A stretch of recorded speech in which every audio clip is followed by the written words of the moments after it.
सब लोग हैरान नज़रों से मीरा की माँ की तरफ देख रहे थे और उनकी बातों को सुनकर उनके दुखों को समझने की कोशिश कर रहे थे। पर किसी को नहीं पता था कि ध्यान से अपने गुस्से की हद को पार कर वो कितनी आगे बढ़ चुकी थी। इतनी कि शायद उन्होंने बिहान से नफरत निभाते निभाते न जाने कितनों की जिंदगी को दांव पर लगाया, तो कितनों को बर्बाद तक कर डाला। कोई कुछ नहीं कहता और कुछ पलों के लिए बिल्कुल चुप्पी सी छा जाती है। उस जगह पर सच्चाई से सब अब भी दूर थे, जिसे जानने के लिए मीरा की माँ का आगे बोलना जरूरी था।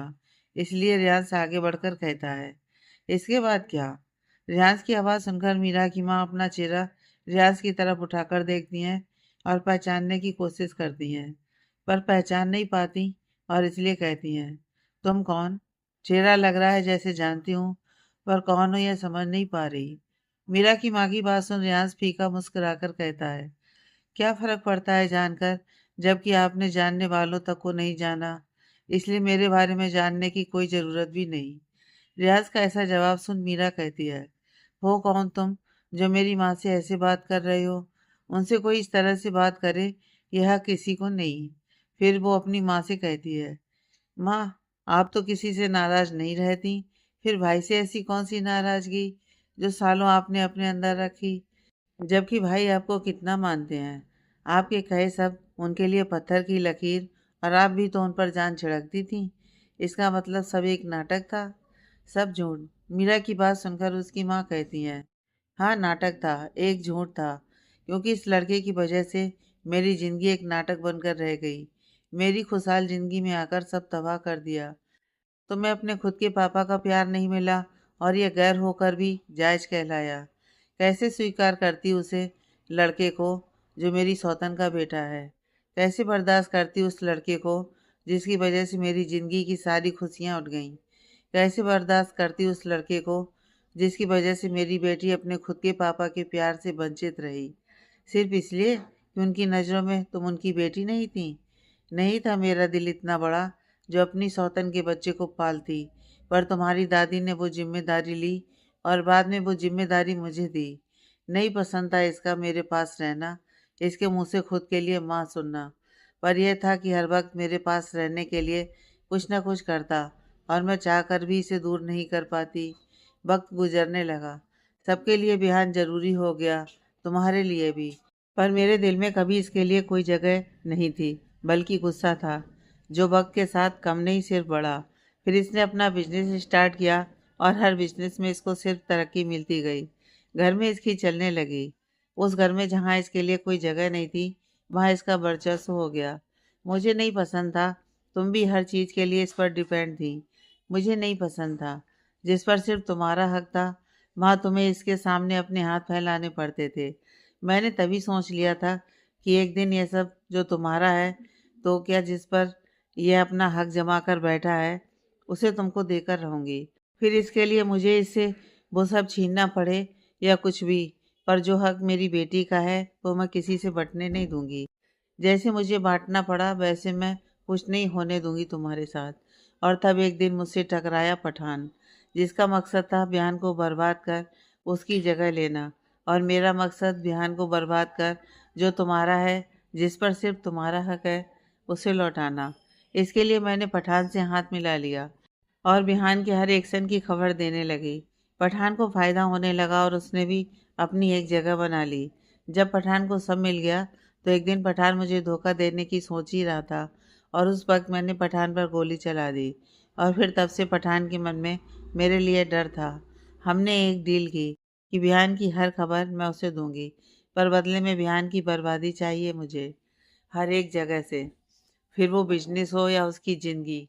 तभी मुझे पता चला कि बिहान और नैना की दोस्ती के बारे में, और मैंने दोनों पर नज़रें रखनी शुरू कर दी। कि पता चला कि बिहान नैना को पसंद करता है, और शायद प्यार भी। इसलिए बिहान को उस दर्द का एहसास करवाने के लिए जो मैंने सहा, मैंने उसके प्यार को ही उससे दूर कर दिया, ताकि महसूस हो कि जब कोई अपना दूर होता है तो कैसा महसूस होता है।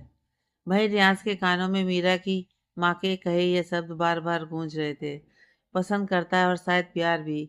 ये बात जैसे ही मीरा की माँ ने सबके सामने कही, बिहान हैरानी से नैना की तरफ देखने लगा, और नैना बिहान को, क्योंकि उनके बीच अच्छी दोस्ती से ज़्यादा कुछ भी नहीं था। वहीं रियाज की नज़रें बयान पर, तो फिर नैना पर, और फिर वो अपने होठों पर एक फीकी मुस्कान लेकर आता है। तभी नैना गुस्से में ही बीच में बोल पड़ी, और इस सब की वजह से आपने मेरे साथ अपनी नफरत में अंधी होकर मेरे साथ वो सब करवाया जो एक औरत कभी दूसरी औरत के साथ नहीं करती। आपका दिल नहीं कांपा यह सोच कि मैं भी एक लड़की हूँ?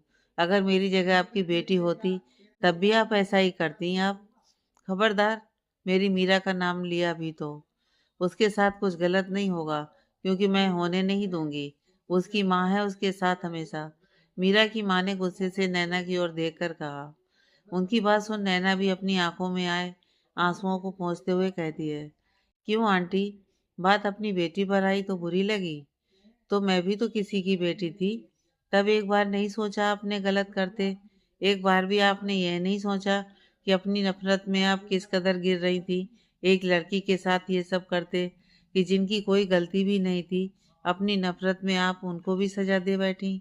आखिर कौन सी दुश्मनी निकाली आपने मेरे साथ? आंटी बताइए। आपने तो खुद भी उस दुख उस दर्द को झेला था, तो कैसे मुझे उस नर्क में झोंक दिया जहाँ अनिकेत जैसा हैवान था, जो हर रोज मेरे शरीर को ऐसे नोचता जैसे मैं कोई इंसान ही नहीं थी, मुझ में कोई जान ही नहीं बची थी। उस जिंदगी से बेहतर तो यह था कि आप मुझे मार ही देती। पर उस बीते साल में आपकी वजह से जो मैंने दर्द सहा, वो कितनी ही मौतों से बदतर था। उस अनिकेत की वजह से 3 बार मेरा एबॉर्शन हुआ। एबॉर्शन का मतलब जानती हैं ना आंटी? मेरी मर्जी के खिलाफ। पहले मेरे साथ जबरदस्ती की गई, मुझे तब तक नोचा उसने जब तक मेरे अंदर से जीने की चाह खत्म नहीं हो गई और मैं एक जिंदा लाश नहीं बन गई। और फिर भी उसका मन नहीं भरा तो मेरा एबॉर्शन करवाया। आंटी, वह भी एक बार नहीं, न जाने कितनी बार। आपकी बच्ची को नाजायज कहने का गुस्सा आपका इतना बड़ा निकला कि आपने मेरे बच्चे को नाजायज कहलवाने के लिए अपनी नफरत में अंधी होकर अनिकेत के हवाले कर दिया। क्यों आंटी, क्यों? मेरी क्या गलती थी इस सब में? मेरे बच्चे की क्या गलती थी जो इस दुनिया में आने से पहले ही उनको मौत नसीब हुई? नैना अपनी बात कह फूट फूट कर रोने लगी, और उसके आंसू माँ हर किसी के दिल पर खंजर का काम कर रहे थे। आखिर नैना ने इतने वक्त तक जो सहा, आज जाकर उसके शब्दों के रूप में बाहर आ रहा था।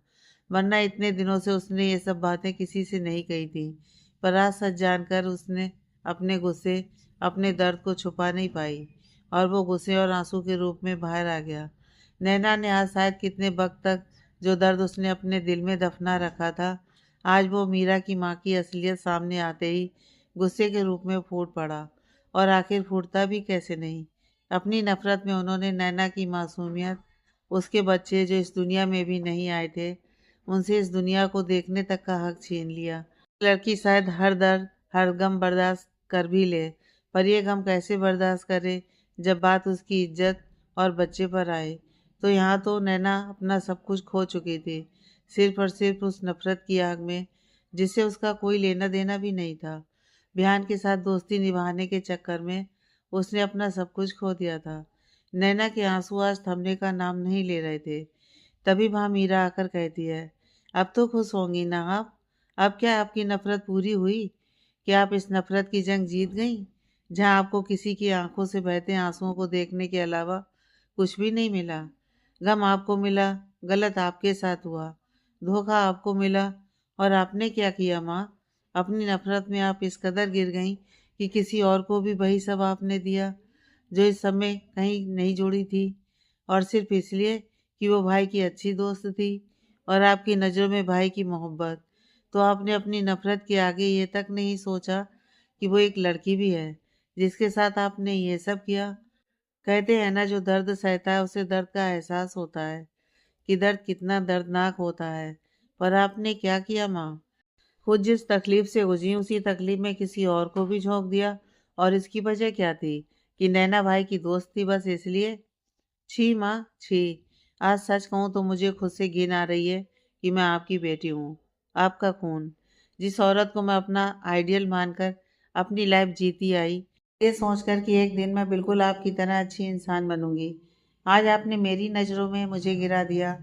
अब इस बात का अफसोस है कि मैं कैसे एक ऐसी औरत की तरह बनने का सोच सकती हूँ जिसके लिए दूसरों की खुशी, उनकी फीलिंग, उनकी सोच से कोई फ़र्क ही नहीं पड़ता।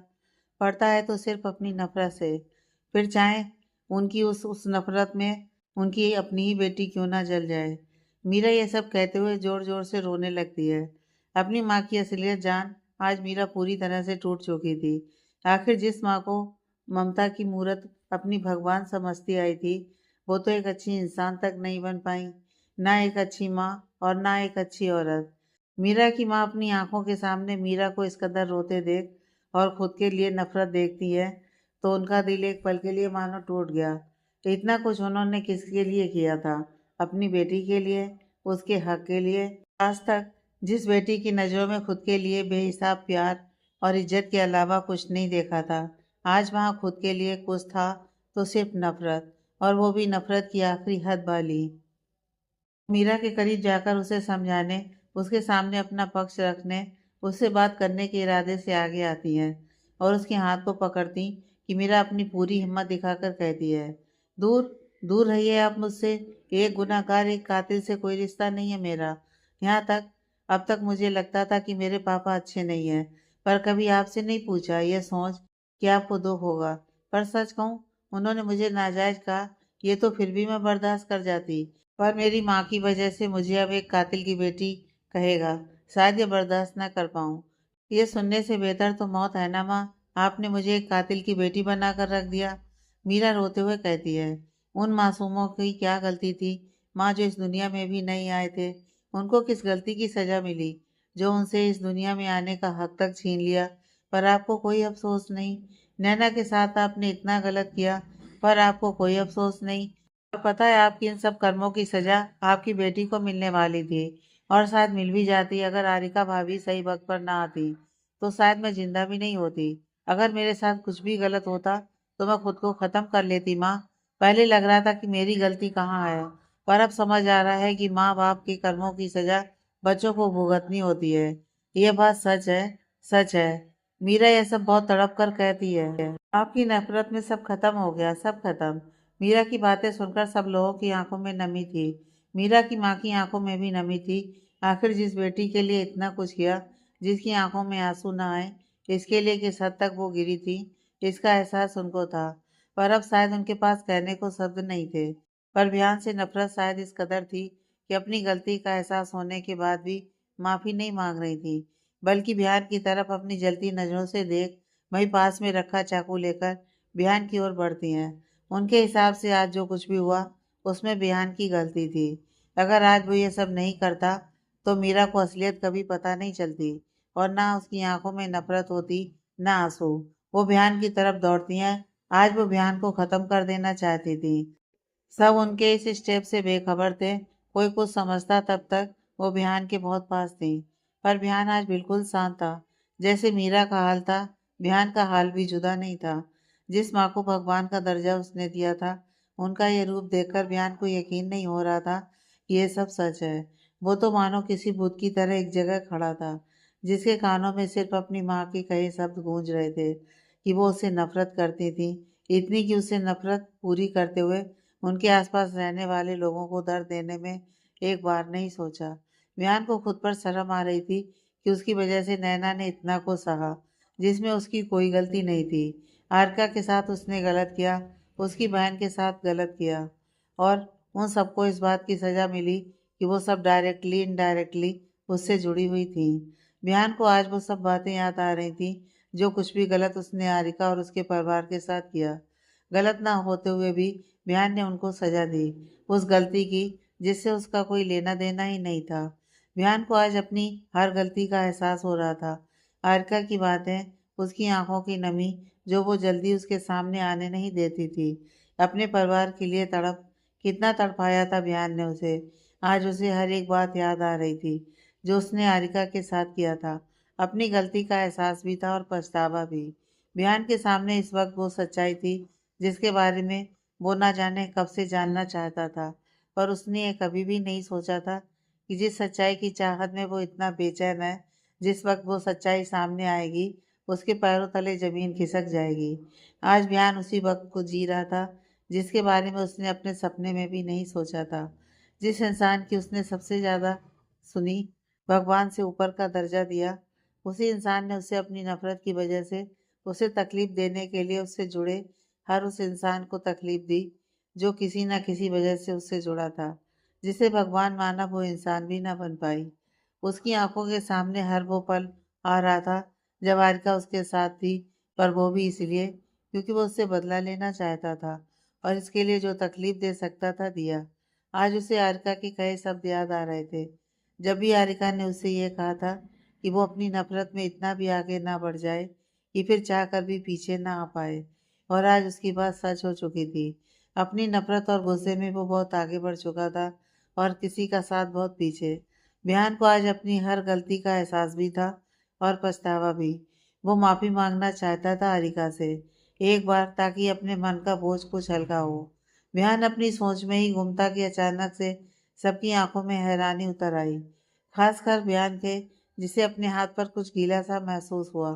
और जब उसने देखा तो उसके हाथ में खून लगा था, और सामने देखा तो आंखें हैरानी से बढ़ी, क्योंकि बिहान के सामने रियाज था, जिसके हाथों से खून पानी की तरह बह रहा था। और वजह थी उसकी सौतेली माँ, जो चाकू लेकर बिहान की तरफ आई थी। वो बिहान को कुछ कर पाती उससे पहले ही रियाज ने आगे बढ़कर उनके हाथ में पकड़ा चाकू, जो बिहान तक पहुंचता उससे पहले उसे अपने हाथों में पकड़ लिया। बिहान की सौतेली माँ ने बहुत कोशिश की रियाज की पकड़ से उस चाकू को छुड़ाने की, तो वो नाकामयाब रही, क्योंकि रियाज की पकड़ भी उतनी ही तेज थी और आंखों में एक तेज जो बिहान को कुछ भी नहीं होने देने की।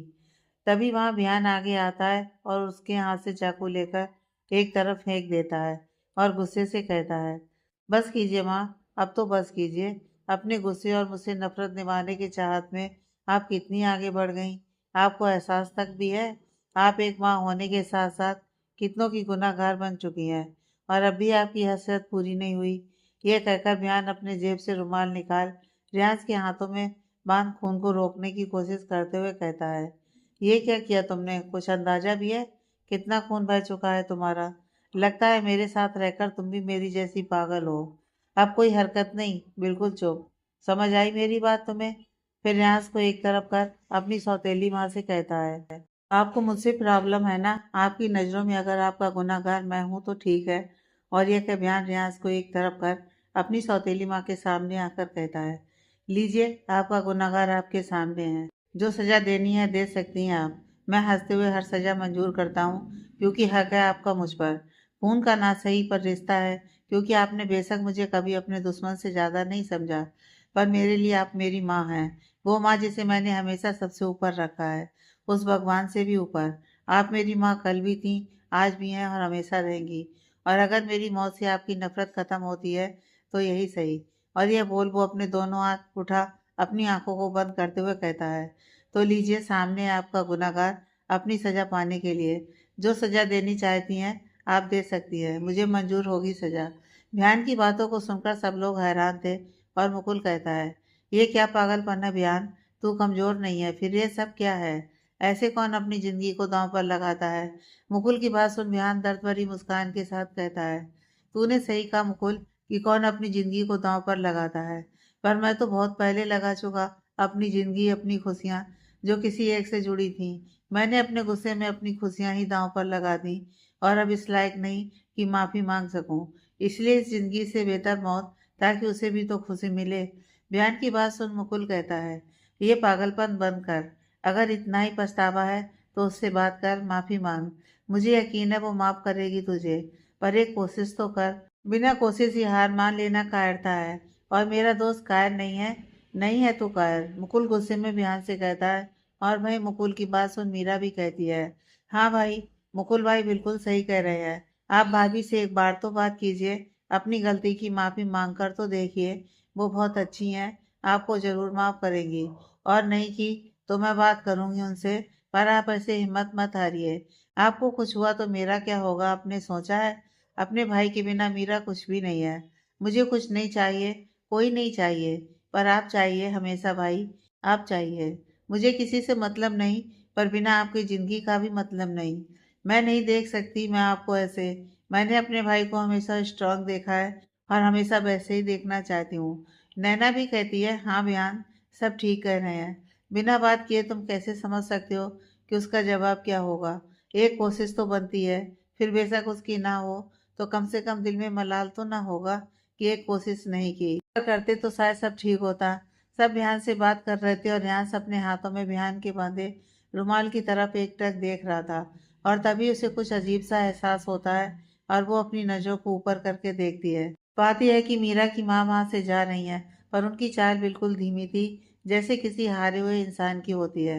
वक्त हर जख्म का मरहम होता है, पर कोई जानबूझकर अपने जख्म को कुरेद उसे ताज़ा करने पर तुला हो तो फिर कोई उस जख्म को नहीं भर सकता। और यही हाल हुआ था मीरा की माँ के साथ भी। अपने साथ हुए हर गलत का इल्जाम और कसूरवार उन्होंने बिहान को समझा था, पर उनके साथ जो कुछ भी हुआ था उसमें उस छोटे बच्चे की गलती कहाँ थी। उस बच्चे को कहाँ पता था कि उसके माँ बाप ने किसी की खुशियों को तबाह कर अपनी खुशियों का महल बनाया था। वो कहाँ जानता था कि उसके होंठों की मुस्कुराहट के पीछे किसी के भी बेहिसाब आंसू थे। उसकी जायज होने के लिए इसके पीछे किसी जायज को नाजायज करने का पाप किया गया था। उसने तो दिल से उस औरत को ही अपनी माँ, अपनी जिंदगी माना जो उसके साथ थी, यानी कि मीरा की माँ। और उस दिन से उसने कभी अपनी माँ और बाप को ना देखा, ना कभी मिला, और ना कभी ये जानने की कोशिश ही की कि वो लोग किस हालत में हैं और जिंदा भी हैं या नहीं। उसे बस इतना पता था कि उसके पिता का किसी औरत से संबंध था और उस औरत के लिए ही उन्होंने अपना घर परिवार और अपनी खुद की पत्नी तक को छोड़ने से पहले एक बार भी नहीं सोचा कि उनके बाद उन सबका क्या होगा। और इसलिए बिहान को हमेशा से नफरत थी अपने पिता से। पर वह कहाँ जानता था कि सच्चाई इतनी बड़ी होगी और जो कुछ भी हुआ था वो सबके पीछे उसकी खुद की माँ होगी, वो औरत जिसने उसे जन्म दिया। बिहान को इस बात का पछतावा भी था कि उसने एक ऐसी औरत की कोख से जन्म लिया जो ना एक अच्छी औरत बन सकी, ना माँ, जिसने अपनी खुशियों के लिए एक दूसरी औरत की खुशियां, बल्कि उसका बसा बसाया परिवार छीन लिया। और उसकी बेटी जायज होकर भी अपने पिता की नजरों में नाजायज कहलाई। जिसका सबसे ज्यादा हक था अपने पिता के प्यार पर, वो प्यार तो क्या, एक पल का साथ तक नहीं मिला था उसको। बयान बिल्कुल शांत हो चुका था और रियाज की नजरें मीरा की माँ पर थी जो वहां से जा रही थी। रियाज की आवाज धीमी मगर टूटी हुई थी। बयान, रोको उनको, रोक लो अपनी माँ को। अगर अभी नहीं रोके तो शायद अपनी माँ को खो बैठोगे। उनको इस वक्त अपने बच्चों की जरूरत है, तुम्हारी जरूरत है। माँ जैसी भी हो, माँ होती है। हर सही गलत का फैसला हो सकता है, पर उन्होंने इतने वक्त तक तुमको संभाला, उनकी वजह से तुम अनाथ नहीं कहलाए। एक नाम दिया उन्होंने तुम्हें, वजह चाहे जो भी हो, पर यह सच है कि उनकी वजह से ही आज तुम हो। जाओ उन्हें रोको, इससे पहले कि वो बहुत दूर हो जाए। रियाज की बातों को सुनकर सबका ध्यान उस तरफ गया जहाँ से वो जा रही थी। थके कदम इस बात का एहसास करा रहे थे कि कहीं ना कहीं उनको अपनी गलती का एहसास हो चुका था, और यह एहसास बहुत कुछ खराब होने के बाद हुआ। मीरा ने तो मुंह फेर लिया और कहा, अगर माँ ऐसी होती हैं तो मैं अनाथ रहना ही पसंद करूंगी, जिसके लिए किसी की जिंदगी की कोई कीमत नहीं। कीमत है तो अपने गुस्से, अपनी नफरत की। तो नहीं चाहिए मुझे ऐसी माँ। मुझे खुद पर तरस आ रहा है कि मैं एक ऐसी औरत की बेटी हूँ जो औरत होने के काबिल नहीं। उनको उनकी जीत मुबारक, ले लिया नफरत का बदला। अब शायद उनको और किसी की जरूरत भी नहीं, जाने दीजिए उन्हें अपनी नफरत की खुशी मनाने। मीरा के शब्द तीखे थे पर टूटे हुए। किस तरह से उसने यह शब्द कहे होंगे वही जानती थी। और वही जब मीरा के कहे शब्द उसकी माँ के कानों में गए तो मानो पैरों में जान ही ना बची हो। सब खत्म हो गया था। जिस बेटी के लिए इतना कुछ किया, बेशक गलत ही सही, पर आज उसी बेटी ने हर रिश्ता तोड़ लिया और उनसे रिश्ता रखने से बेहतर खुद को अनाथ कहलवाना ज्यादा सही समझा। उनकी आंखों में आंसू थे। आज सच में वो अपनी नफरत में अपना सब कुछ हार बैठी थी, अपने रिश्ते, अपना सम्मान, यहाँ तक कि अपनी खुद की बेटी को भी, जो उन पर जान देती थी, जो कभी उनकी तरह बनना चाहती थी। आज उनसे ही अपना मुंह फेर लिया, और यह उनकी सबसे बड़ी हार थी। वो आगे बढ़ी, तभी उनको एहसास हुआ कि किसी ने उनका हाथ थाम रखा है। उन्होंने पलट कर देखा तो आंखों में हैरानी के साथ पछतावा भी थी, क्योंकि सामने कोई और नहीं, बिहान था, जिसकी आंखें भी आज नम थीं। और ऐसा शायद पहली बार था। वो अपनी खाली और सूनी आंखों से बिहान की तरफ एक हारी हुई इंसान की तरह देख रही थी, जिसके पास सब था पर अपनी नफरत में सब कुछ हार बैठी थी। बिहान उनकी आंखों में वो सूनापन देखता है तो उसे अच्छा नहीं लगता, क्योंकि उसने तो हमेशा से उन आंखों में एक हिम्मत और चमक देखी थी। और आज ये सब उसे अच्छा नहीं लगा और वो सीधा उनको गले लगाकर कहता है, मैं अनाथ बनकर नहीं रहना चाहता। नहीं पता कौन थे मेरे माँ बाप और ना जानना चाहता हूँ, क्योंकि मेरे लिए मेरा सब कुछ हमेशा से आप थी, हो और रहोगी, और आप ही मेरी माँ हो। ये सबसे बड़ा सच है, और ये सच कोई नहीं बदल सकता। आप भी नहीं, कोई भी नहीं। बयान के कहे शब्द सुनकर उनकी आंखों में हैरानी के साथ पश्चाताप के आंसू भी थे। जिस इंसान के लिए उन्होंने हमेशा गलत सोचा, कुछ उसके साथ गलत किया, आज वही लड़का उन्हें सबसे ऊपर रख रहा है। उनकी हर गलती माफ कर उन्हें अपनी माँ होने का दर्जा दे रहा है। ये बहुत बड़ी बात थी, और तभी बयान कहता है, हम चले जाएंगे सबसे दूर, बहुत दूर, जहाँ कोई झूठ कोई सच्चाई नहीं, सिर्फ आज और आने वाला कल होगा। और फिर सबकी तरफ एक नज़र देखकर कहता है, जानता हूँ सबके साथ बहुत गलत हुआ, और शायद मैं कभी भी सब ठीक ना कर सकूं, पर मैं सबसे माफ़ी चाहता हूँ, क्योंकि कहीं कहीं मेरी भी गलती थी, जो इतने सालों तक मैं अपनी माँ के दिल से खुद के लिए नफरत मिटाना तो दूर, कम भी नहीं कर सका। ये मेरी सबसे बड़ी गलती है, हो सके तो मुझे माफ़ करना। और फिर रियाज की तरफ देखकर कहता है, और सबसे बड़ा गुनहगार तो मैं तुम्हारा हूँ हारिका। एक और सच्चाई सामने आई थी। वो सच्चाई थी रियाज और हारिका की। बयान के मुंह से रियाज के लिए हारिका नाम सुनकर सब रियाज की तरफ देखते हैं, और वहीं बयान के मुंह से खुद के लिए हारिका नाम सुनकर पहले तो वो हैरान हुई, और फिर फीकी मुस्कुराहट के साथ अपनी असली पहचान सबके सामने लेकर आई, जो कोई और नहीं हारिका खुद थी। आज एक और सच्चाई सामने आई थी, रियांश उर्फ हारिका की। वहां मौजूद सब लोगों को झटके मिल रहे थे, एक के बाद एक आती सच्चाई के बारे में जान। वही बयान रियांश हारिका को इस तरह से देख रहा था, जैसे वो बहुत पहले से यह सच्चाई जानता था कि रियांश नाम के इस लड़के के पीछे की सच्चाई असल में क्या है। वहीं हारिका की नजरें भी विहान पर थीं, और वो उसकी तरफ देखते हुए ही अपने सर पर लगी लड़के की बाल वाली भी हटाती है, और उसके लंबे घने बाल खुलकर एकदम से उसकी कमर पर लहरा गए। उसने फिर अपने चेहरे पर से एक पतली सी परत हटाई, जो एक लड़के का मास्क जैसा कुछ था, और इसके साथ ही हारिका का खूबसूरत और बेदाग चेहरा सबके सामने था। मीरा के मुंह से निकलता है, भाभी आप, ये आप हो, और आप इस तरह से। वही मीरा की बात सुनकर हारिका कुछ कहती उससे पहले ही बिहान कहता है, ये इस रूप में मेरे साथ काम करने आई थी, ताकि मेरे सच तक पहुंचकर मुझे सजा दिला सके। सजा मैंने जो भी अब तक इसके और इसके परिवार के साथ किया, और मुझे अब हर सजा मंजूर है, क्योंकि मैं जानता हूँ कि मैं गलत था, और कुछ गलतियों की सजा होती है, माफी नहीं। बयान की बात सुनकर मुकुल हैरानी से कहता है, तेरी बातों से लग रहा है कि तुझे आरका के इस सच के बारे में बहुत पहले से पता था, तभी तो तेरे चेहरे पर वो हैरानी नहीं है जो होनी चाहिए। आरका का ध्यान भी बयान की तरफ गया। इस सवाल का जवाब तो उसे भी चाहिए था, कि बयान इतने आराम से कैसे समझ गया कि वो कोई रियांस नहीं बल्कि आरिका है। इसका मतलब इस सच का अंदाजा, या ये कहें कि पूरी तरह से यह बात पता थी। आरिका की नजरें भी बयान पर थीं, और बयान आरिका के चेहरे पर आए सवालों को समझकर कहता है, पहले दिन से, पहले ही दिन से मुझे ये बात पता थी कि तुम कौन हो। बयान के ये शब्द सुनकर आरिका और हैरान रह गई, और अब उसे समझ आ रहा था कि क्यों बयान उससे मिलने से पहले ही दिन से उसके साथ मजाक और फ्लर्ट कर रहा था। बयान की वो मस्ती, उसे छेड़ना, उसकी वो अजीब सी बातें, अब आरका के सामने हर एक वो पल आ रहा था जो इस बीच उसने बयान के साथ बिताए थे। और इन पलों में बयान वो पहला वाला बयान नहीं, बल्कि बिल्कुल जुदा था। आरका की नजरें बयान पर थी, तो बयान कहता है, हाँ ये सच है कि मैं पहले दिन से सच्चाई जानता था, पर फिर भी चुप था, क्योंकि तुम्हारा साथ मुझे पसंद था। जो मैंने पहले किया उस गलती का एहसास तो था, पर अपने ईगो में माफी मांगने की हिम्मत नहीं। और फिर पूरी तरह से सच्चाई नहीं मालूम थी, पर इस बात का एहसास हो चुका था कि मैंने तुम्हारे साथ गलत किया। जो कुछ भी कहा उसका अफसोस तो था, पर चाह कर भी वो सब बदल नहीं सकता था।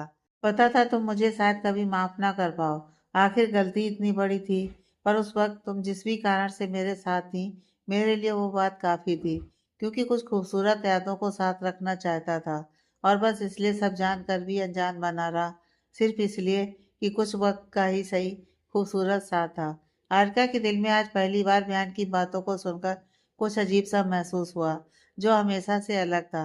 वही मुकुल कहता है, ठीक है कि बयान सब जानता था, और उसके चुप रहने के पीछे की वजह भी, पर आरका तुम यहाँ इस तरह, मतलब समझ नहीं आया।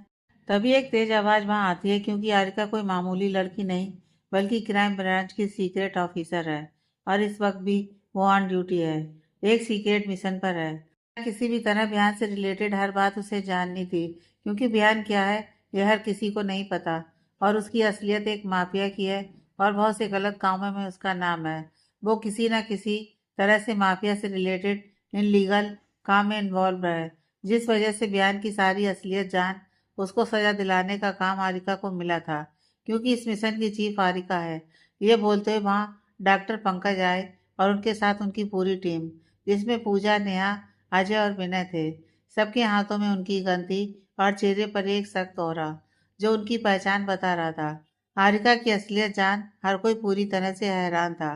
किसी ने नहीं सोचा था कि एक मामूली सी नाजुक सी दिखने वाली लड़की की असलियत यह होगी। इतने वक्त से जानने के बाद भी किसी को हारिका पर शक कैसे नहीं हुआ। वहीं हारिका का सच जानने के बाद भी मिहान नॉर्मल था, जैसे उसे हारिका के सच को जानकर भी कोई हैरानी नहीं हुई, या ये कहें कि यह सच भी वो जानता था। वही बिहान अब अपनी माँ का हाथ पकड़ उनको एक खाली चेयर पर बैठाते हुए कहता है, सिर्फ आप ही नहीं, मैं भी गलत हूँ माँ। और जब आज एक सच्चाई सामने आई है तो मैं चाहता हूँ आज हर सच्चाई सामने आए, वो भी सबके सामने। फिर बिहान वहां से चलते हुए आरिका के पास आता है और कहता है, नाम miss Arika. Oh, I am so sorry. उससे शादी के बाद तो तुम मिसिज बिहान आरिका दीक्षित हो गई हो ना। I mistake wifey. बिहान के मुंह से खुद के लिए वाइफी सुनकर आरिका घूरकर उसकी तरफ देखती है, जिससे बिहान को कुछ फर्क नहीं पड़ा और वो आगे की बात कंटिन्यू करते हुए कहता है, तुम्हारे पापा का नाम आयुष्मान दीक्षित, जो सीबीआई में थे। तुम्हारी माँ रक्षिता दीक्षित, जो एक हाउसवाइफ थी। उनके दो बच्चे, अबिका और रियान। तुम उनकी सगी नहीं बल्कि उनके बड़े भाई की बेटी हो, जो आज से 15 साल पहले ही इस दुनिया से चले गए। और उस वक्त तुम कलकत्ता में थी और तुमने छोटी उम्र में अपने माँ बाप को खो दिया, और तभी उनके छोटे भाई यानी कि आयुष्मान दीक्षित तुम्हें अपने साथ लेकर आए, बल्कि अपना नाम भी दिया। एक दिन वो लोग किसी रिलेटिव की शादी से आ रहे थे, जहां उनके दुश्मनों ने उनकी कार में बम लगा दिया और उनकी कार बीच रास्ते में ही ब्लास्ट हो गई, जिसमें वो दोनों ही दुनिया में नहीं रहे। पर तुम तीनों भाई बहन बच गए, क्योंकि उस दिन तुम तीनों उनके साथ ना आकर वहीं शादी में रुक गए। अगले दिन आने का बोल। अपने माँ बाप की मौत की खबर ने तुम्हारे अंदर इतना गुस्सा भर दिया कि उनकी मौत का बदला लेने के लिए ही तुमने क्राइम ब्रांच ज्वाइन किया। ना बस ज्वाइन किया, बल्कि बहुत जल्द जिन लोगों की वजह से तुम्हारे घर की खुशियां छिनी थी, तुमने उन लोगों को ऑन द स्पॉट फायर कर दिया। तुम्हारे इस काम के बारे में किसी को नहीं पता, तुम्हारी बहन अबिका और भाई रियान को भी नहीं। उनके सामने तुम एक कॉलेज स्टूडेंट, क्योंकि सच बताकर तुम उनको टेंशन में नहीं लाना चाहती थी। और फिर एक दिन तुम्हारे भाई को हॉस्टल से लाते वक्त पर फिर एक कार एक्सीडेंट, जिसमें तुम्हारे भाई को काफ़ी चोटें आईं और तुम्हारी बहन अबिका गायब। और उसके बाद का हम सब जानते हैं। बिहान की बातों को सुनकर आरिका बस एकटक उसकी तरफ देख रही थी कि बिहान कैसे उसके बारे में हर छोटी से छोटी बात जानता है, जो उसका परिवार तक नहीं जानता। जो उसने किसी से नहीं कहा, वो बात भी बिहान ने कह डाली। पर कैसे उसको इतना कुछ पता था? आरिका इसी सोच में गुम थी कि तभी बिहान ने एक बम और फोड़ा, जिसका अंदाजा किसी को नहीं था। बिहान जैसे जैसे आरिका की सच्चाई सबके सामने आ रही थी, सबकी नज़र बिहान की तरफ थी, खासकर आरिका की। उसने कभी नहीं सोचा था कि उसकी सच्चाई बिहान जानता है, जबकि उसने कभी किसी से अपनी ज़िंदगी के बारे में नहीं बताया था। फिर बिहान कैसे, और वो कुछ सोचती उससे पहले ही बिहान ने एक और बम फोड़ा, जो अब तक से ज़्यादा बड़ा था। बिहान, जो इस वक्त आरिका के बेहद करीब था, वो आरिका की तरफ देखते हुए अपने कदम पीछे ले रहा था। और वो इस वक्त कुछ कह नहीं रहा था, पर उसकी नज़रें आरिका पर ही थीं, और उन नज़रों में कुछ तो था जो अलग था। मियान अब आरिका से कुछ कदमों की दूरी पर था, और तभी वो कहता है, सामने आ जाओ, अब सामने आने का वक्त हो चुका है। और बयान का इतना कहना था कि तभी वहां एक लड़की चलते हुए आई, और उसको देखकर आरिका के मुंह से निकला, अबिका दी, आप यहाँ। वहीं अबिका आरिका की आवाज़ सुनकर उसकी ओर देख मुस्कुरा देती है, और फिर बयान से कहती है, चीफ, आपने बहुत टाइम लगा दिया सच्चाई सामने लाने में। मैं तो यही सोच रही थी कि और पता नहीं कब तक मुझे अपनी बहन से सच्चाई छुपानी पड़ेगी, और अब फाइनली सच सामने है। सच्चाई? कैसी सच्चाई दी? आरिका थोड़ी धीमी आवाज में कहती है, अबिका का यहाँ होना, क्योंकि अबिका की तो हालत ठीक नहीं थी, इसलिए तो उसने खुद पूजा के साथ अबिका के इलाज के लिए उसे खुद से दूर भेजा था, ताकि सबसे वो दूर रहे। और उसका यहाँ आना, बिहान के इतना कुछ करने के बाद भी नॉर्मली बिहेव करना, और सबसे बड़ी बात, उसके मुंह से बिहान के लिए चीप सुनना, वो कुछ समझ नहीं पा रही थी। और ना बाकी सब। सबकी आंखों में सवाल देख अबिका कहती है, जानती हूँ बहुत से सवाल होंगे तेरे दिमाग में। मुझे यहाँ देखना और इतना नॉर्मली रहना तो बस ये समझ लो कि जैसे तुम एक सीक्रेट मिशन पर हो, उसी तरह मैं और विहान सर भी। हम दोनों अंडर कवर एजेंट के रूप में काम करते हैं, जिसके लिए हमें अपनी पहचान पूरी तरह से छुपाने की जरूरत थी, न सिर्फ दुनिया से बल्कि अपने खुद के परिवार से भी। इसलिए हमें यह सब करना पड़ा। फिर वो आरिका से कहती है, और चीफ जो कुछ लोगों की नज़रों में एक बिजनेसमैन है, तो किसी की नज़रों में एक माफिया। क्योंकि जिस मिशन पर है, हमें हर वो रूप में रहना है जो ज़रूरी है। और उसी तरह मैं भी मीडिया में आई, और जो कुछ भी हुआ वो सब पूरी तरह से प्लान था। यह हमारे मिशन का ही एक हिस्सा था। जो कुछ भी हुआ वो एक मजबूरी थी, क्योंकि हमारे लिए हमारा मिशन बहुत ज़रूरी था। और ना चाहते हुए भी चीफ को तुम्हें तकलीफ देनी पड़ी, जो वो कभी नहीं चाहते थे। पर कभी कभी हमें वो करना पड़ता है जो हम नहीं करना चाहते, पर करना पड़ता है। फिर वो बाकी सबसे कहती है, हमारा सामना कभी नहीं हुआ, क्योंकि हम सब एक ही मिशन पर अलग अलग तरह से काम कर रहे थे। और जो कुछ भी हुआ वो सब हमारे बनाए प्लान का ही एक हिस्सा था। फिर आरिका के पास आकर कहती है, लेकिन आरिका, इस सब में एक बात सच है कि इस मिशन में मेरे चीफ बयान की तरफ एक नज़र देख फिर आरिका की तरफ देखने लगती है और कहती है, जो इंसान आज तक कभी किसी भी लड़की की तरफ नहीं देखते थे, वो एक लड़की के लिए उनके अपने खुद के बनाए हर रूल्स को ही वो तोड़ दिए, जो बहुत बड़ी बात थी। और जानती हो वो लड़की कौन है आरिका? वो लड़की तुम हो आरिका, तुम। मुझे ये बात पता चली तो पहले तो बहुत हैरानी हुई, पर साथ में खुशी भी कि मेरी बहन को कोई ऐसा चाहने वाला इंसान मिला जिसके लिए हर रूल से पहले तुम हो। फिर वो खुशी से आरिका के गले लगकर बोली, आई एम वेरी हैप्पी आरिका, कि मेरी बहन को इतना प्यार करने वाला मिला। अविका की बात सुनकर आरिका की नज़रें बयान पर चली गईं, जो चुपचाप खड़ा उसी की तरफ देख रहा था। पर आरिका ने उससे अपनी नज़रें फेर लीं, और आरिका का इस तरह से नज़रें फेरना बिहान ही जानता था कि उसके दिल में एक टीस की तरह था। वो समझ सकता था कि उसने आरिका को तकलीफ पहुंचाई, फिर वजह चाहे कुछ भी क्यों ना हो, पर तकलीफ पहुंचाई थी। और इस तकलीफ की नाराजगी इतनी जल्दी तो मिटने वाली नहीं थी। डॉक्टर पंकज बिहान के सामने आए और बिहान से हाथ मिलाते हुए बोले, आई एम सो सॉरी, मैं समझ नहीं पाया, और बहुत कुछ बोला। डॉक्टर पंकज की बात सुन बिहान कहता है, इट्स ओके, मैं समझ सकता हूँ, और हमारा काम ही ऐसा है कि हमें वो सब करना पड़ा। पर खुशी है कि हम लोग जिस मिशन पर थे वो काम पूरा हुआ। और जितने भी इनलीगल काम हो रहे थे, फिर वो लड़कियों की तस्करी ही क्यों ना हो, हर वो चेहरा सामने है जो इस सब के पीछे थे, और अब सब कानून की गिरफ्त में है। हमने उन सबके खिलाफ हर सबूत को अदालत में सौंप दिया है, और अब उनके कर्मों की सजा उन्हें कानून देगा। आरका के सामने हर सस्ता। फिर वो अविका से कहती है, आपकी सब बातें ठीक हैं, पर रियान, उसका एक्सीडेंट, वो सब क्या था? क्या वो सब भी आपके प्लान का हिस्सा था? रियान की वो चोटें। आरका अपना सवाल कर अविका की तरफ देखने लगी, तो अविका ने कहा, नहीं आरिका, वो हमारा प्लान नहीं था, और किसी भी प्लान में हम किसी का नुकसान नहीं होने देते। और रियान तो भाई है मेरा, उसे कैसे कुछ होने देती? और वो एक्सीडेंट हमारा प्लान नहीं था, बल्कि जैसा कि कुछ देर पहले पता चला कि यह चीफ की माँ का प्लान था, जिसके बारे में हमें कोई अंदाजा नहीं था। लेकिन जब यह सब हुआ, उसके बाद ही हमने ये प्लान बनाया, ताकि सब सच सामने आए। और देखो, आज हर सच सामने है, फिर सच्चाई कोई भी हो। रिका के कहे शब्दों को सुनकर आरिका कहती है, अच्छी बात है, जब सब सच सामने है और सही हो चुका है, तो मुझे भी अब यहाँ से चलना चाहिए। अब मैं चलती हूँ, क्योंकि यहाँ अब ना मेरा कोई काम है और ना ही ज़रूरत। तो ये बोल वो वापस से जाने के लिए दरवाजे तक ही पहुंची थी कि उसके बढ़ते कदम अचानक से रुक गए, और उसे अपनी कलाई पर किसी के हाथों की मजबूत पकड़ का एहसास हुआ। यह एहसास कुछ ऐसा था जो अनजाना सा तो बिल्कुल नहीं था। कुछ तो जाना पहचाना था, पर बस यकीन नहीं था। और इसलिए वो जैसे ही पलट कर देखती है, उसकी आंखों में हैरानी उभर आई, और मुंह तो खुला रह गया। जो उसके सामने था वो उसकी सोच में भी कहीं से कहीं तक नहीं था, और वहीं बाकी सब लोगों के होठों पर मुस्कुराहट। आरिका की नजरें अपने सामने की तरफ थोड़ा सा झुकी हुई थी, क्योंकि उसकी कलाई पकड़कर रोकने वाला शख्स उसका हाथ थाम अपने घुटनों के बल बैठा था।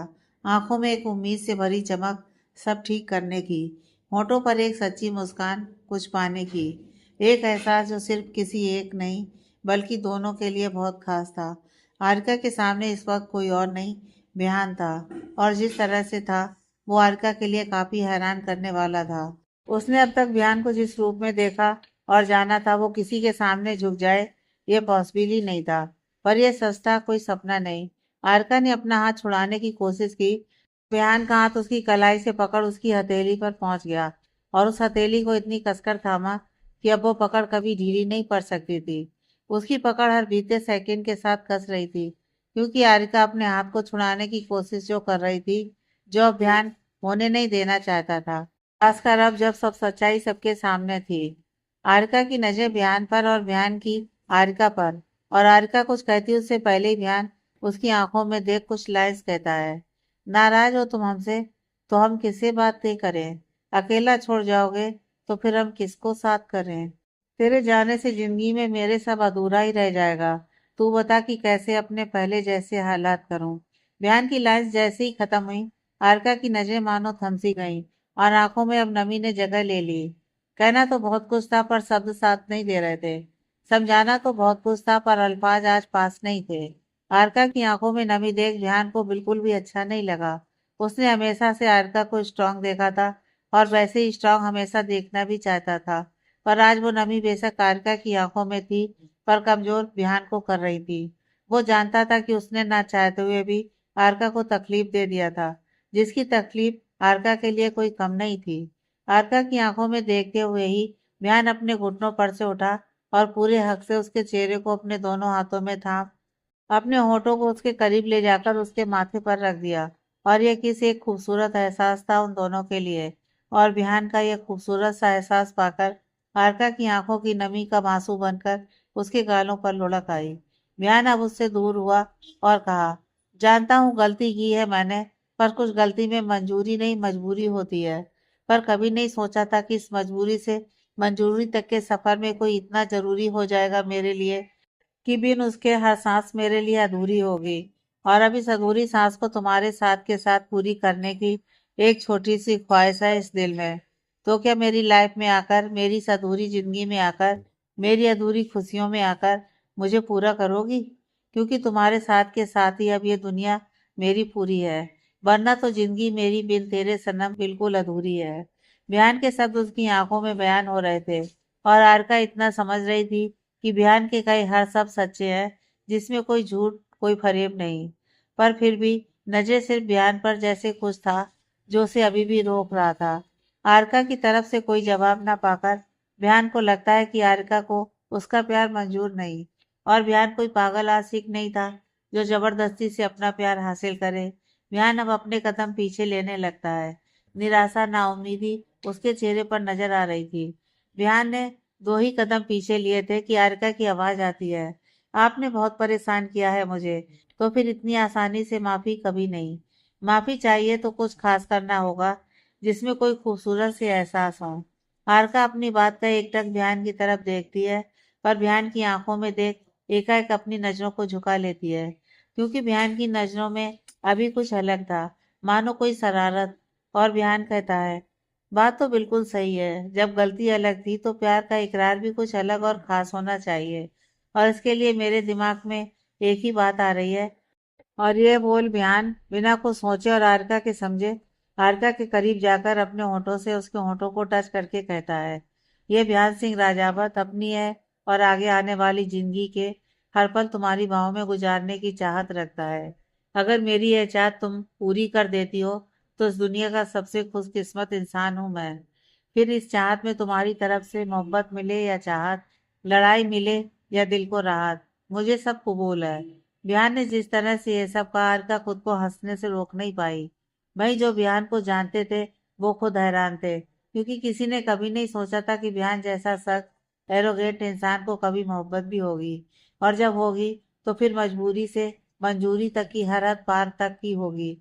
बिहान और मीरा की माँ भी आगे आकर आरका के सामने अपने हाथ जोड़कर कहती हैं, जानती हूँ कुछ गलतियां ऐसी होती हैं जिसकी माफी नहीं, पर सिर्फ इतना चाहूंगी कि अपने रिश्ते में किसी भी हालत में ना गुस्से को और ना नफरत को आने देना, क्योंकि ये दोनों एक खूबसूरत रिश्ते को खत्म कर इंसान को मार देते हैं। तुम दोनों हमेशा खुश रहो, ये मेरी दिल से दुआ है। मीरा की माँ की आंखों में इस वक्त एक दर्द था, एक प्रायश्चित की आस। और उनको नहीं पता था कि उनको माफी मिलेगी या नहीं, पर वो एक बार सच्चे दिल से सबके सामने माफी मांगना चाहती थी, ताकि आखिरी वक्त में उनको इस बात का दुख ना हो कि उन्होंने अपने आखिरी समय में सबसे माफी मांगी और फिर सबसे माफी मिलना ना मिलना यह उनकी किस्मत। उनकी आंखों में सच्चे आंसू थे और गलती का एहसास भी। इसलिए सबसे माफी मांग वो वहां से जाने के लिए आगे बढ़ती हैं कि हारिका कहती है, ऐसे अपने पीछे सब अधूरा छोड़ आप कैसे जा सकती हैं? आपने पहले भी गलत फैसला लिया और सब बर्बाद कर दिया, और एक बार फिर वही सब करके आप फिर से सब खराब कर रही हैं। आरका के शब्द तीखे थे पर सच थे, इसलिए कोई चाह कर भी कुछ ना कह सका, क्योंकि वो गलत नहीं थी। पर फिर भी अपनी आंखों के सामने किसी का इस तरह से अपनी माँ से बात करना बिहान और मीरा दोनों को बुरा लगा। खुद बेशक कितनी भी नाराजगी हो, पर कोई और कुछ कहे ये बर्दाश्त नहीं हुआ। लेकिन मजबूरी थी कि आज उनकी माँ गलत और आरका सही थी, इसलिए चुप रह जाते हैं। वहीं हारिका की बात सुन मीरा की माँ के पास भी और शब्द नहीं थे। जो था वो थी माफी, और वो भी मांग चुकी थी। तभी हारिका ने कुछ ऐसा कहा जो सुन वहां मौजूद सब लोग हारिका की तरफ देखने लगे। और हारिका ने कहा, गलती इंसान से होती है, और जब वही इंसान अपनी गलती का एहसास कर ले तो उसे एक माफी और एक मौके का हक मिलना चाहिए। हारिका की बात सुन वो उनकी तरफ अपनी आंसुओं से भरी आंखों के साथ देखती हैं, क्योंकि इस लड़की को भी उन्होंने कम दुख नहीं दिया था। पर फिर भी सब भूल वो उनको माफ कर दी थी। वहीं मीरा की माँ अपनी आंसुओं से भरी आंखों से एक नजर देखती है, और फिर उनकी नजरें नैना पर जाकर टिकती हैं, जिसका बड़ा पेट अब नजर आने लगा था। वो नैना के पास आती हैं और कहती हैं, मैंने जो कुछ किया वो गलत था, और अपनी नफरत में बहुत कुछ बर्बाद भी कर चुकी हूँ। पर सच मानो नैना, अनिकेत को मैंने तुम्हारा किडनैप करने को जरूर कहा था, पर उसने जो कुछ किया उसके बारे में नहीं। और मैंने उससे कहा था कि वो तुम्हें कुछ वक्त तक बयान की नजरों से छुपा कर रखना होगा, और उसने मुझसे वादा भी किया कि वो मेरी बात का ख्याल रखेगा। लेकिन मुझे नहीं पता था कि वो मुझे ही धोखा देने का प्लान बना चुका था, और वो इतना कुछ कर दिया तुम्हारे साथ जिसकी मुझे कोई खबर नहीं। पर अब जब मैं खुद अपनी की गई गलतियों के बारे में जान चुकी हूँ, तो अब उस अनिकेत को भी सजा मिलेगी, और साथ में उसकी बहन उस रिद्धिमा को भी, क्योंकि जो भी हुआ होगा उन दोनों भाई बहन की रजामंदी से हुआ था। और अनिकेत ने जो कुछ भी किया उसके बारे में किसी को कुछ पता हो ना हो, पर रिद्धिमा को जरूर पता होगा, और वो मेरी तरह बिहान पर अपना गुस्सा उतारने के लिए उसका साथ दी। और वो गुस्सा था कि बिहान ने बहुत से लोगों के सामने उसका लव प्रपोजल को रिजेक्ट किया, और इतने लोगों के सामने हुई अपनी बेइज्जती को वो बर्दाश्त नहीं कर सकी। मैं भी सब जानती हूँ, पर बिहान से नफरत में कुछ नहीं देखी। अपनी ननद लीला के बेटे के साथ उसकी शादी कर दी, ताकि रिद्धिमा भी बयान को बर्बाद कर दे। उस वक्त सब सही लगा, क्योंकि मैं अपनी नफरत में सब भूल चुकी थी। पर उसकी नफरत में वो लोग इतने आगे बढ़ गए कि इसका एहसास मुझे भी नहीं था। लेकिन अब उनकी गलती की सजा जरूर मिलेगी उनको। और रही बात तुम्हारी और इस बच्चे की, तो नैना आज भी वो तुम्हें पसंद करता है, बस कभी कह नहीं पाया, क्योंकि हम सबकी तरह उसे भी यही लगा कि तुम उसके भाई बिहान से प्यार करती हो, और इसलिए वो ना चाहते हुए भी रिद्धिमा से शादी वाली बात मान गया। पर कहते हैं जब रिश्ता दिल से ना होकर जबरदस्ती हो, उसमें प्यार नहीं पनप पाता। रिद्धिमा से दूर रहने के लिए वो सबसे बहुत दूर चला गया, और यह कह दिया कि वो किसी को पसंद करता था और उसी के साथ अपनी जिंदगी जी रहा है। रिद्धिमा को भी कभी अपने पति से कोई लेना देना नहीं, इसलिए फर्क नहीं पड़ा। पर सच तो यह है कि उसने तुमसे सच्चा प्यार किया है, और तुम्हारी जगह और किसी को कभी नहीं देगा। और अब जब मैंने इतनी गलतियां की हैं, तो अब मैं सब ठीक करना चाहती हूँ। सब उनकी बातें सुन रहे थे, कोई क्या कहे कुछ समझ नहीं आ रहा था। तभी मुकुल आगे आते हुए कहता है, इस मामले में जल्दीबाजी ठीक नहीं, और इसलिए मैं खुद इस बारे में दोनों से बात करूंगा, और अगर दोनों की सहमति हुई तो ये रिश्ता जरूर जोड़ेगा। पर पहले हम घर चलें, क्योंकि यहाँ बहुत देर हो गई। मुकुल की बात सुनकर हारिका की बहन कहती है, लेकिन अब सब एक नए सिरे से शुरू होगा। जो रिश्ता जबरदस्ती और बिना मंजूरी से जुड़ा था, लेकिन अब जब सब ठीक हो गया है, तो क्यों ना हम हारिका और बयान की दोबारा से शादी करवाएं, और इस शादी में कोई मजबूरी नहीं, मंजूरी हो। हारिका कुछ कहती कि बयान कहता है, बहुत अच्छा आइडिया है। मैं खुद भी चाहता था कि हमारी शादी हम फिर से करें, जहाँ सिर्फ खुशियां हों। और ये कह वो चुप हो गया, और फिर शरारत से हारिका की तरफ देखने लगता है। वहीं हारिका जब बयान की नजरों को खुद पर महसूस करती है, तो शर्मा जाती है। और शायद ये पहली बार था जब आरिका के चेहरे पर शर्म की लाली थी। ध्यान भी बहुत खुश था। अब हमेशा वो और आरिका साथ होंगे, कोई दूरी नहीं। लेकिन तभी बयान की सोच पर पानी डालते हुए उसको एक झटका तब लगता है जब अबिका कहती है, तो अब बयान और आरिका को जुदा होना होगा। उसकी बात को सुन बयान घूर कर अबिका की तरफ देखता है और अबिका कहती है, ऐसे मत देखिए और भूलिए मत कि मैं अब आपकी सिर्फ असिस्टेंट ही नहीं हूँ, बल्कि आपकी साली भी हूँ। तो थोड़ा रिस्पेक्ट, और अभी भी आपसे ज्यादा हक है मेरा। याद रखिएगा। जिस तरह से अबिका ने यह बात कही, सब लोग हंसने लगते हैं और बिहान इतने लोगों के बीच कुछ कह नहीं पाता और गुस्से से अबिका की तरफ घूर कर देखने लगता है। बिहान की गुस्से से भरी शक्ल देख अबिका कहती है, अरे अरे, मैं तो बस मजाक कर रही थी। आखिर रिश्ता है मजाक का। फिर वो सबसे कहती है, मैं सोच रही हूँ जब तक बिहान सर और मेरी बहन की शादी नहीं होती, तब तक आरिका अपने घर पर यानी कि मेरे साथ रहेगी, और वहीं से विदाई जैसे एक प्रॉपर शादी में होती है। हर रस्में वैसी हों, रियल शादी में होती हैं। और अब सब कुछ होगा बिल्कुल नए तरह से, कुछ पुराना नहीं। सब खूबसूरत और परफेक्ट, कोई कमी नहीं। अबिका की बात पर सब अपनी सहमति जताते हैं और ना चाहते हुए भी विवान को आरिका को खुद से दूर भेजना पड़ता है, हमेशा के लिए अपने करीब लाने के लिए। अबिका आरिका को लेकर चली जाती है और बयान जाती आरिका की तरफ देखने लगता है। कहते हैं जरूरी नहीं कि जो सोचा हो वही हो। कभी कभी जिंदगी में कुछ ऐसा भी हो जाता है जो सोचा ना हो, वो एक खूबसूरत पल बनकर हमारी जिंदगी में आ जाता है। और ऐसा ही कुछ हुआ बयान और हारिका के बीच। नफरत से शुरू हुई ये मुलाकात अब 7 जन्मों का साथ बनने की राह पर था। और इस राह पर वो सब लोग थे जो दिल से इनकी खुशियां चाहते थे। आज पूरा राजावत हाउस खूबसूरती से सजाया गया था। अवसर था इस घर के चिराग बयान सिंह राजावत की शादी। घर में चहल पहल का माहौल था। बहुत से मेहमान आए थे। आज घर में एक अलग ही रौनक थी। और वहीं बयान और मीरा की माँ के चेहरे की चमक देखते ही बन रही थी।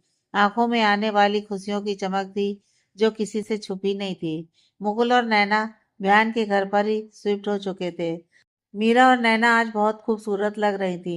आखिर एक के भाई और एक के दोस्त की शादी जो थी, तो खूबसूरत तो उनका दिखना भी बनता था। नैना भी खुश थी और वजह थी कि वो अब अकेली नहीं थी, बल्कि उसका हर राह पर साथ देने के लिए उसके साथ वो इंसान उसके साथ था जिससे वो नहीं, बल्कि वो उससे प्यार करता था। और आज तक जिस प्यार की उम्मीद उसने नहीं की थी, उस प्यार का साथ आज उसे मिला था। नैना ने अच्छे से सोचा और इसके लिए पहले उसने लीला बुआ के बेटे से भी बात की। और उससे बात करने के बाद नैना चाह कर भी उसे मना नहीं कर पाई। और जल्दी ही मियान और आरिका की शादी के बाद का उनकी शादी का मुहूर्त भी निकला था। वो लोग एक सिंपल सी कोर्ट मैरिज करने वाले थे, जिसमें बहुत लोग नहीं, बस घर के लोग ही शामिल थे। लीला बुआ को भी अपनी गलती का एहसास हो चुका था कि रिधिमा से जबरदस्ती अपने बेटे की शादी करवाकर उन्होंने अपने खुद के बेटे की जिंदगी की हर खुशी छीन ली थी। और जब एक बार फिर उसकी जिंदगी में खुशियां लौटाने का मौका मिला था, तो वो किसी भी हालत में वो मौका गंवाना नहीं चाहती थी। और इसलिए वो खुशी खुशी इस शादी के लिए मान गई थी। आखिर एक माँ के लिए उनके बच्चों से ऊपर कुछ नहीं। बस लीला बुआ को यह बात देर से समझ आई, और जब आई तो वो इस समझ को सही जगह पर ही अब लगाना चाहती थी। रिद्धिमा और अनिकेत को बयान ने उनके हर गलत की सजा दिलवा दी थी, और सारे सबूत उनके खिलाफ थे, जिस वजह से उन दोनों को सजा दिलवाने के लिए बिल्कुल भी परेशानी नहीं हुई। और अब वो दोनों जेल में थे, अपनी हर गलती कहे या पाप उसकी सजा काट रहे थे। मीरा की माँ कहती हैं, मीरा जाकर देखो कि बयान तैयार है कि नहीं, हमें निकलना है। मीरा अपनी माँ की बात सुन कहती है, माँ भाई तो पता नहीं सुबह से अपने कमरे में क्या कर रहे हैं, बाहर तक नहीं आए और ना किसी को अंदर जाने दे रहे हैं। पता नहीं भाई अजीब तरह से बिहेव कर रहे हैं। मीरा मुंह बनाकर कहती है। माँ से बयान की शिकायत करती है कि तभी मुकुल वहां आता है और मीरा के सर पर एक टपली मारते हुए कहता है, उसे आशिक बनना कहते हैं मेरी भोली बहना, और बहुत अफसोस के साथ मुझे ये कहना पड़ रहा है कि मेरा दोस्त और तुम्हारा भाई अब हमारा ना होकर अब किसी और का आशिक बन चुका है। और सुबह से तुम्हारी भाभी और अपनी धर्म पत्नी के हिसाब से अपने कमरे को तैयार कर रहा है, जहाँ सब कुछ आरिका के पसंद का हो। कह सकते हैं कि यह आरिका के लिए उसकी तरफ से एक सरप्राइज होगा। मुकुल की बात सुन मीरा हंसते हुए कहती है, वो तो ठीक है भाई, पर उसके लिए भाई को अपने कमरे से बाहर आना होगा और वहां जाना होगा जहाँ भाभी उसका इंतजार कर रही हैं। शादी होगी तभी तो वो उनको सरप्राइज देंगे, वरना मीरा ने इतना ही कहा कि वहाँ बिहान आता है एक प्रॉपर दूल्हे के गेटअप में और मीरा से कहता है, वरना क्या, वरना कुछ भी नहीं, और चलो, देर हो रही है, तुम लड़कियां कितना तैयार होती हो, अब चलो वहाँ, मेरी आरिका वेट कर रही होगी। बिहान अपनी बात कह थोड़ा आगे बढ़ता है और उसकी बातें और हरकतें देख सब हैरान थे, क्योंकि जिस बिहान को वो सब जानते थे ये तो कोई और ही था। वहीं दूसरी तरफ आरिका के घर पर आरिका इस वक्त ड्रेसिंग टेबल के सामने बैठी थी और उसकी नजर सामने आईने पर थी, जहां उसका अक्स नजर आ रहा था जो बिल्कुल ही अलग था। आरिका इस वक्त एक खूबसूरत से लाल जोड़े में तैयार बैठी थी।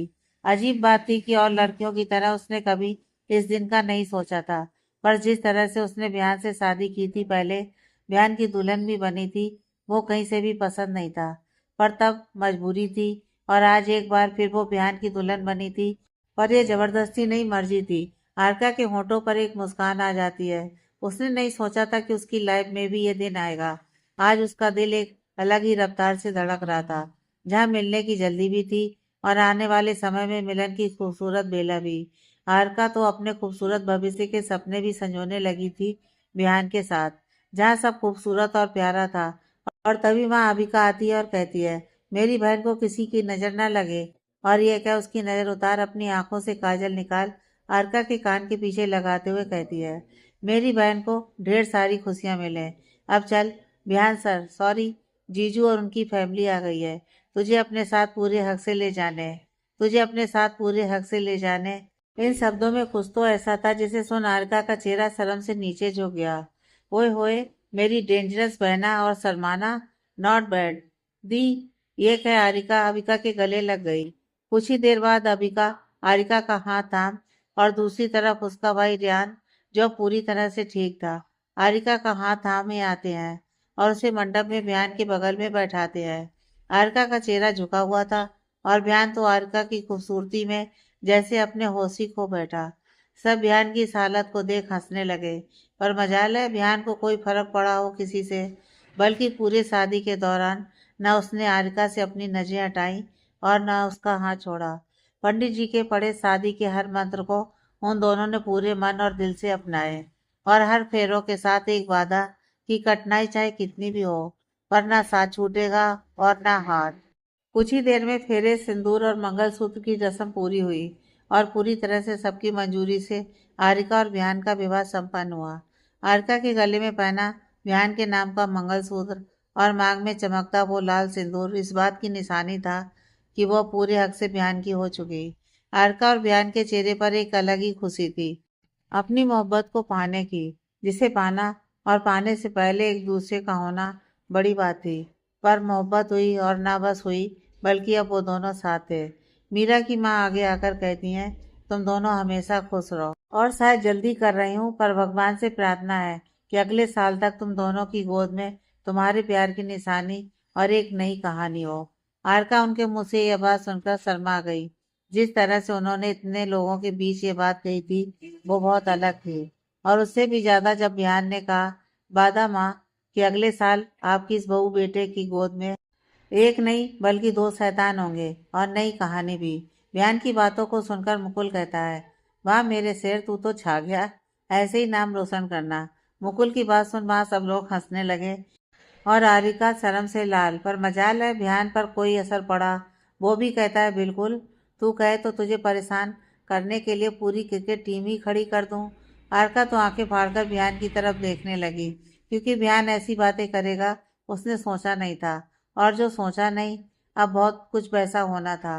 पर उन सबकी इन बातों के बीच एक खूबसूरत माहौल बन गया था, जहाँ हंसी ठिठोली के बीच आरका की विदाई होती है और वो बिहान का हाथ थाम अपने एक नए सफर पर निकल जाती है, जहाँ वो थे और उनकी खूबसूरत मोहब्बत। दी एंड।